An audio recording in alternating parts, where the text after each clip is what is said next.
কন্যা সন্তান হওয়ায় গৃহবধূর উপর নির্যাতন চালানোর অভিযোগ উঠল স্বামী এবং শ্বশুরের বিরুদ্ধে। ঘটনাটি ঘটেছে গাজলের চাকনগর অঞ্চলের গারাধর জোরপুকুর এলাকায়। এই ঘটনায় গাজল থানায় স্বামী এবং শ্বশুরের বিরুদ্ধে লিখিত অভিযোগ জানিয়েছেন ওই গৃহবধূ। জমি নিয়ে পারিবারিক বিবাদকে কেন্দ্র করে সংঘর্ষে আহত এক দম্পতি। ঘটনাটি ঘটেছে গাজল থানার রানীগঞ্জ এলাকায়। আহতদের নাম রেখা সরকার এবং তার স্বামী সঞ্জিত সরকার। সঞ্জিত সরকারের অভিযোগ, জমি নিয়ে তার ভাই সঞ্জয় সরকারের সঙ্গে বিবাদ হয়।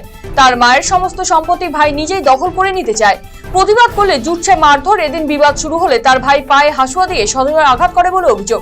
পরে গাজল স্টেট জেনারেল হাসপাতালে ভর্তি করা হয় চিকিৎসার জন্য। আর এই ঘটনায় গাজল থানায় অভিযোগ জানানো হয়েছে। রাজ্য স্তরে ক্যারাটে প্রতিযোগিতায় সাফল্য পাওয়া দক্ষিণ দিনাজপুরের গঙ্গারামপুরের 15 জন প্রতিযোগীকে সংবর্ধনা প্রদান করা হলো রবিবার। এদিন গঙ্গারামপুর নাট্য সংসদ প্রাঙ্গণে বিজয়ী প্রতিযোগীদের সংবর্ধনা প্রদান করলেন ক্যারাটে কোচ সমীর দত্ত। তিনি জানান, গত 22শে ডিসেম্বর কলকাতার নাগের বাজারে AISSK অনুষ্ঠিত হয় 5ম ওপেন টুর্নামেন্টে গোটা রাজ্যের পাশাপাশি দক্ষিণ দিনাজপুর জেলার গঙ্গারামপুর শহরের 15 জন প্রতিযোগী অংশগ্রহণ করে। প্রতিযোগিতায় স্বর্ণ, রূপো ছাড়াও মিলেছে ব্রোঞ্জ পদক। উত্তর দিনাজপুর জেলার হেমতাবাদ ব্লকের বাঙালবাড়ি এলাকায় যুবকদের উদ্যোগে অনুষ্ঠিত হওয়া ক্রিকেট টুর্নামেন্ট শেষ হলো রবিবার।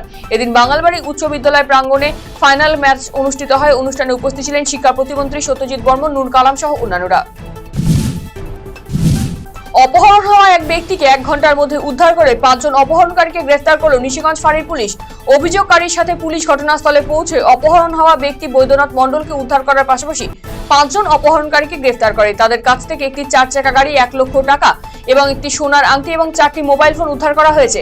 পরবর্তীতে অভিযুক্তদের নিশিগঞ্জ ফাঁড়ির পুলিশ কোচবিহার কোতোয়ালি থানা পুলিশের হাতে তুলে দেয়। গত 3 দিন থেকে নিখোঁজ থাকার পর রবিবার বাড়ির পাশের একটি পুকুর থেকে মৃতদেহ উদ্ধার হলো এক ব্যক্তির।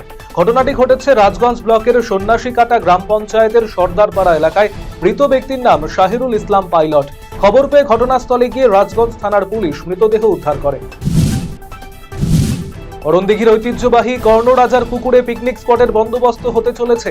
রবিবার এই স্পট তৈরির কাজ খতিয়ে দেখলেন করণদিঘির BDO Jayanta Debabrata Chowdhury, joint BDO Bappaditya Roy. নতুন বছরের 1 জানুয়ারি থেকে সাধারণ মানুষদের জন্য পিকনিক স্পট খুলে দেওয়া হবে। ফের মর্টার সেল উদ্ধারের ঘটনায় চাঞ্চল্য কোচবিহার 1 নম্বর ব্লকের ডাউয়াগুড়ির সামন্তপাড়া এলাকায়। জানা গিয়েছে, দিন প্রথমে স্থানীয় বাসিন্দাদের নজরে এই মর্টার সেলটি আসে। পরবর্তীতে ঘটনার খবর কোচবিহার কোতোয়ালি থানায় দেওয়া হলে তৎক্ষণাৎ পুলিশ এসে মর্টার সেলটিকে ঘিরে রাখে। এই ঘটনায় স্বাভাবিকভাবেই চাঞ্চল্য ছড়িয়ে পড়ল গোটা এলাকায় কোচবিহার কোতোয়ালি থানার পুলিশ মোতায়েন রয়েছে। বাণী বন্দনার পরিচালনায় অনুষ্ঠিত হলো বাণী ফ্যাশন সিজন 8।